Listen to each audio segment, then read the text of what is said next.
पूर्व कसाम पीउथिले ग्रेस्मा और ग्रेस्मा मजाक उड़ाती शरण से तारी फायदा उठे चैलेंज देते जे तुम मोर मजाक उड़ा कसाम पीवा पर तुम आज ये कसाम पीकी मत देखाओ। से केते प्रो लेवल रे रिसर्च करिसेंती जे से कसाम रे मिसैचंती जोड़ा कि विष विष तो से माँ को आंठु जोगुर गुचे आयुर्वेदिक पावर हॉस्पिटल बा आयुर्वेदिक हॉस्पिटल रु माँ आनी से विष को से मिसाई पीवाई देइचंती किंतु शरणकर एतिकी बोल मिछ बादा आउ मिछ भल पाइबा एसबू को नहीं से जाल फसीगले आउ से पीदेले टोटाल पीदेले कड़ा लगे बोली से आनी फ्रुटी जहाँकि से कड़ा लगे सांगे सांगे पी पारे किंतु शरण एथर फसीगले आउ सब जूस जहाँकि काढ़ा थे सब पीदेले पीवा पर ग्रेस्मा बाथरूम भितर को जाए से थे वोमेंट कले बांति कले बांति कर सारापर से रोड को पलि आसिले बाहर को पलि आसिले सांग अचानक देखी डरीगले कहीं से रोड बाहर भी आसी थे बांति करते आउ हठात से गाड़ी धरिकी बाहर गले। शरण सांग शरण को गाड़ी में बसई हॉस्पिटल बाहरिले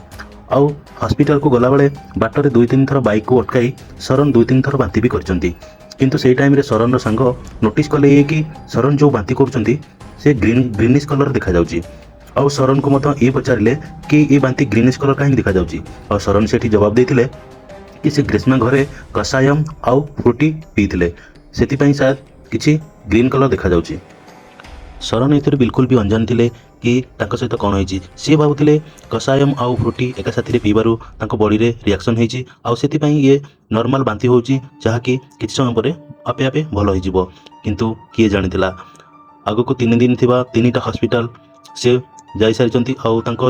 देह एते खराब हो गला ताकि स्वप्न भी भाभी पारेनि।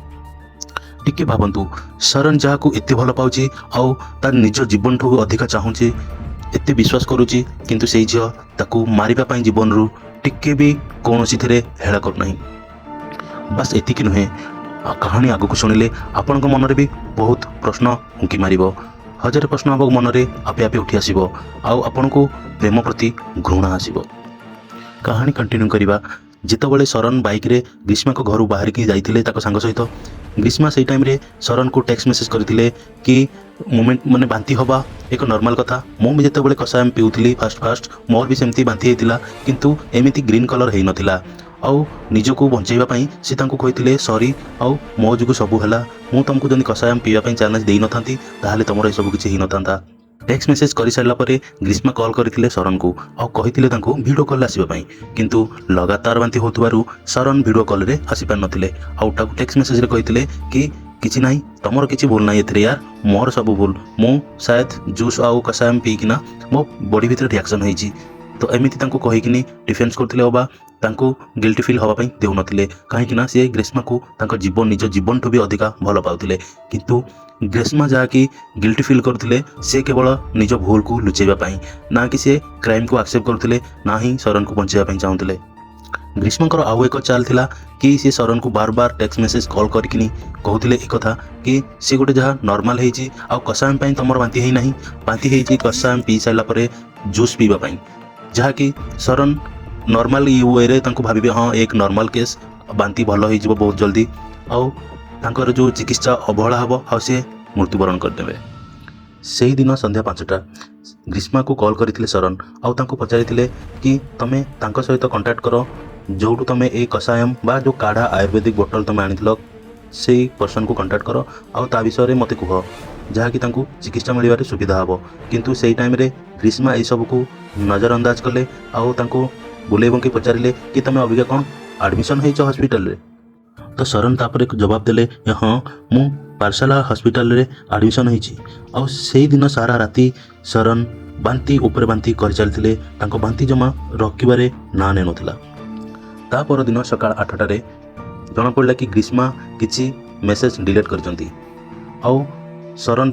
मेसेज कहचंती कि से कषायम ही तार कारण जहाँ मोर अवस्था एमती होईची आउ मोर बांति रोकबारे ना नेउ नहीं किंतु ग्रीष्मा से डिफेन्स कर कहले कि नहीं तुम कषायम बांति है ना तुम कषायम पीवा पर जो फ्रुटी पीच जूस जो फ्रुटी जूस पीच तापाई तुम रिएक्शन है बांति होती से सॉरी भी कहले आउ क्षमा मागिले बहुत माने एते नाटक कले कि शरण को टिके भी भनक लगिला नहीं। ସେଇଦିନ 2ଟାରୁ 3:30 ମଧ୍ୟରେ କଥା ହେଇଥିବା ଟେକ୍ସଟ ମେସେଜରେ ଶରଣ ଆଉ ଗ୍ରୀଷ୍ମ ମଧ୍ୟରେ ଶରଣ ଏଇ କହିଥିଲେ କି ତାଙ୍କର ଦେହ ବହୁତ ସିରିୟସ୍ ଖରାପ ହେଇଯାଇଛି, ଆଉ ନା ହିଁ ତାଙ୍କ ତଣ୍ଟିରେ ଠୋପେ ପାଣି ଯାଉଛି, ନା ହିଁ ସେ କିଛି ଖାଇପାରୁଛନ୍ତି, ନା ହିଁ ସେ କିଛି ପିଇ ପାରୁଛନ୍ତି। ତାଙ୍କ ତଣ୍ଟି ଏତେ ଜଳାପୋଡ଼ା ହେଇଯାଉଛି ଯେ ସେ ନା ପାଣି ଠୋପେ ପିଇ ପାରୁଛନ୍ତି, ନା ଠିକ୍ସେ କଥା ବି କହିପାରୁଛନ୍ତି। ଆଉ ତାଙ୍କୁ ଏ ବି କହିଥିଲେ କି ମୋ ଦେହ ଏତେ ଖରାପ ହେଇଗଲାନି, ନା ହିଁ ଆଗକୁ ମୁଁ କଥା ହେଇପାରିବି, ନା ହିଁ ତମ କଲ୍ ଉଠାଇ ପାରିବି। ତାର 2 ଦିନ ପରେ 17 ଅକ୍ଟୋବର 2022ରେ ଶରଣଙ୍କର ଶେଷ ମେସେଜ ଥିଲା ଗ୍ରୀଷ୍ମକୁ କି ତାଙ୍କର ମେଡ଼ିକାଲ କଲେଜରେ ଆଡ଼ମିସନ୍ ହେଇଛି ଆଉ ତାଙ୍କର ସେଠି ଟ୍ରିଟମେଣ୍ଟ ଚାଲିଛି।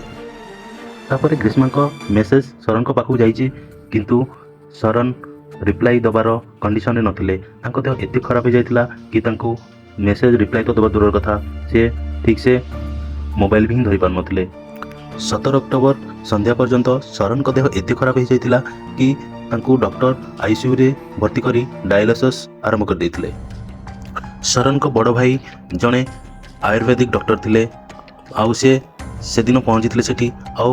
ଶରଣଙ୍କ ସାଙ୍ଗକୁ ଯିଏ ରେଜେନ୍ ଶରଣଙ୍କ ସାଙ୍ଗ, ତାଙ୍କୁ କଣ୍ଟାକ୍ଟ କରିଥିଲେ ଆଉ ତାଙ୍କୁ ସବୁ କଥା ଡିଟେଲ୍ସରେ ପଚାରିଥିଲେ କି ଶରଣଙ୍କର ଏଇସବୁ ଅବସ୍ଥା କେମିତି ହେଲା। ଆଉ ଶରଣଙ୍କ ସାଙ୍ଗ ଯାହା ବି ଦେଖିଥିଲେ ତାକୁ ଡିଟେଲ୍ସରେ କହିଲେ କି ସେ କେମିତି ଗ୍ରୀଷ୍ମାଙ୍କ ଘରକୁ ଯାଇଥିଲେ, ଆଉ ଗ୍ରୀଷ୍ମାଙ୍କ ଘରେ ସେ କଷାମ ପିଇବା ପରେ, ଫ୍ରୁଟି ପିଇବା ପରେ ତାଙ୍କର ବାନ୍ତି ହେଇଥିଲା। ଆଉ ବାନ୍ତି ହେଇସାରିଲା ପରେ ସେ ରାସ୍ତାରେ 2-3 ଥର ବାନ୍ତି କରିଥିଲେ ଗ୍ରୀନିଶ୍ କଲର୍ର, ଆଉ ତାଙ୍କୁ ଆଣି ହସ୍ପିଟାଲରେ ସେ ଆଡ଼ମିସନ୍ କରିଥିଲେ। ସିମନ ଯିଏକି ହେଲେ ଶରଣଙ୍କ ବଡ଼ ଭାଇ, ତାଙ୍କ ନାଁ ହେଲା ସିମନ। ସେ ଏସବୁ କଥା ଯେତେବେଳେ ଶୁଣିଲେ ଶରଣଙ୍କ ସାଙ୍ଗଙ୍କ ଠାରୁ, ସେ ସାଙ୍ଗେ ସାଙ୍ଗେ ମେଡ଼ିକାଲ କର୍ତ୍ତୃପକ୍ଷଙ୍କ ପାଖକୁ ଯାଇକି ଏସବୁ ଷ୍ଟୋରି କହିଲେ। ଆଉ ମେଡ଼ିକାଲ କର୍ତ୍ତୃପକ୍ଷ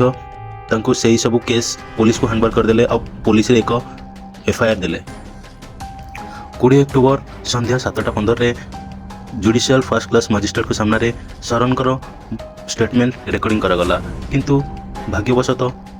ଶରଣ ସବୁ କଥା କହିପାରୁନଥିଲେ, କାହିଁକିନା ତାଙ୍କ ଗଳା ଟୋଟାଲି ଖୋଲୁନଥିଲା ଆଉ ତାଙ୍କ ଗଳା ଏତେ ଜଳାପୋଡ଼ା ହେଉଥିଲା ଯେ ସେ କିଛି କହିପାରୁନଥିଲେ। କିନ୍ତୁ ଟୁଟି ଫୁଟି ଶବ୍ଦରେ ସେ ଯାହା କହିଥିଲେ କି ତାଙ୍କ ଗର୍ଲଫ୍ରେଣ୍ଡ ଘରକୁ ସେ ଯାଇଥିଲେ ଆଉ ତାଙ୍କ ଗର୍ଲଫ୍ରେଣ୍ଡ ତାଙ୍କୁ ଦେଇଥିଲେ କଷାମ ପିଇବା ପାଇଁ, ଆଉ କଷାମ ପିଇବା ପରେ ସେ ତାଙ୍କର ବାଥରୁମ୍ରେ ମୁଭମେଣ୍ଟ କରିଥିଲେ ଆଉ ସେ ବାହାରେ ବି 2-3 ଥର ମୁଭମେଣ୍ଟ କରିଥିଲେ। ସେହି ଟାଇମ୍ରେ ଯେତେବେଳେ ଜୁଡ଼ିସିଆଲ ମାଜିଷ୍ଟ୍ରେଟ ତାଙ୍କୁ ପଚାରିଥିଲେ କି ତମେ କାହାକୁ ସନ୍ଦେହ କରୁଛ କିମ୍ବା ତମେ କାହା ନାଁରେ କମ୍ପ୍ଲେନ୍ କରିବାକୁ ଚାହୁଁଛ, ସେତେବେଳେ କିନ୍ତୁ ଶରଣ ମନା କରିଦେଇଥିଲେ କି ସେ କାହା ନାଁରେ କମ୍ପ୍ଲେନ୍ କରିବା ପାଇଁ ଚାହୁଁନାହାନ୍ତି କି ସେ କାହାକୁ ବି ସନ୍ଦେହ କରୁନାହାନ୍ତି। ବର୍ତ୍ତମାନ ଏହି ଷ୍ଟେଟମେଣ୍ଟ ଶରଣଙ୍କର ବହୁତ ଅହମ ଥିଲା, କାହିଁକି ନା ଆଗକୁ ଆପଣ ଜାଣିବାକୁ ପାଇବେ ଗ୍ରୀଷ୍ମଙ୍କ ଡିଫେନ୍ସ ଲୟର ଗ୍ରୀଷ୍ମଙ୍କୁ ଡିଫେନ୍ସ କରିବା ପାଇଁ ଶରଣଙ୍କର ଏହି ଷ୍ଟେଟମେଣ୍ଟ କେମିତି ବ୍ୟବହାର କଲେ। ଏହି ଷ୍ଟେଟମେଣ୍ଟ ମାଜିଷ୍ଟ୍ରେଟକୁ ଦେଇସାରିଲା ପରେ 2 ଦିନ ପରେ ଶରଣଙ୍କ ବାପାଙ୍କୁ ପରମିସନ୍ ମିଳିଲା ଆଇସିୟୁଙ୍କ ଭିତରକୁ ଯାଇ ଶରଣଙ୍କୁ ଦେଖା କରିବା ପାଇଁ। କିଛି ସମୟ ପରେ ଶରଣଙ୍କ ବାପା ଆଇସିୟୁରୁ କାନ୍ଦି କାନ୍ଦି ବାହାରକୁ ଆସିଲେ ଆଉ ଶରଣଙ୍କ ବଡ଼ ଭାଇ ସିମନକୁ ତାଙ୍କୁ ଏ କହିଲେ କି ଶରଣ କହୁଛି କି ବାପା ମୁଁ ଆଉ ବଞ୍ଚିବି ନାହିଁ। ଆଉ ସେ ଏ ବି କହିଲା କି ବାପା ଆଉ ଗ୍ରୀଷ୍ମ ମୋ ଭିତରେ ବାହାଘରର ରିଲେସନ୍ ଥିଲା ଆଉ ଆମେ ବାହା ବି ହେଇଥିଲୁ, ଆଉ କେମିତି ସେ